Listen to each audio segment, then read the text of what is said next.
Hello viewers, feels design BD চ্যানেলে আপনাদের স্বাগতম। কোনো একটি পিকচার অথবা ছবি এর ব্লার কিভাবে করতে হয় তা এই ভিডিওতে দেখব। এর জন্য একটি পিকচার অথবা ছবি নিব।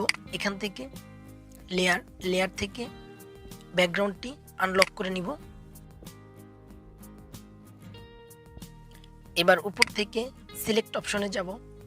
এখানে গেলে আমরা দেখতে পাবো সাবজেক্ট। এই সাবজেক্টটিতে প্রেস করব, তাহলে আমাদের এই পিকটি সিলেক্ট হয়ে যাবে, অর্থাৎ শুধুমাত্র এই পিকটি সিলেক্ট হবে। এবার কন্ট্রোল জে চেপে আরও একটি কপি করে নিব। থাম্বনেল দেখা যাচ্ছে, এই থাম্বনেলে কিবোর্ডের রাইট বাটন ক্লিক করব। এখান থেকে আসবে সিলেক্ট পিক্সেল। এরপর আমরা নিচেরটিতে যাব, যে মাস্ক দেখা যাচ্ছে অর্থাৎ আইকন যে দেখা যাচ্ছে চোখের মতো, এটাকে উঠিয়ে দিয়ে নিচেরটিতে আবার চলে আসব।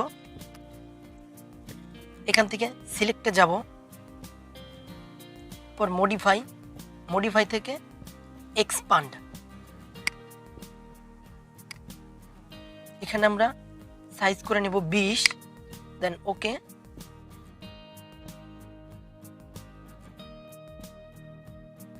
পিকটি সিলেক্ট থাকা অবস্থায় এডিটে যাব।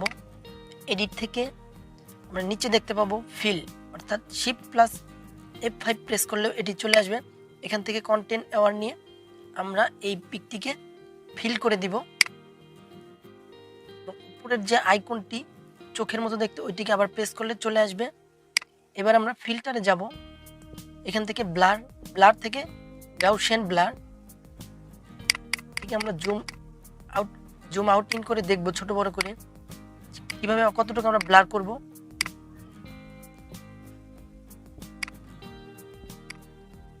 এইভাবে আমরা ব্লার গাঢ় এবং হালকা করে নিতে পারবো।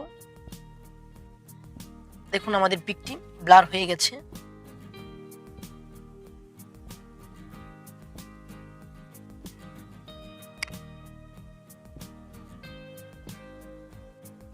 এটিকে গ্রুপ করে আমরা সেভ করব, তাহলে আমাদের পিকটি সঠিকভাবে থাকবে। যদি ভিডিওটি ভালো লাগে তাহলে একটি লাইক করে দিবেন।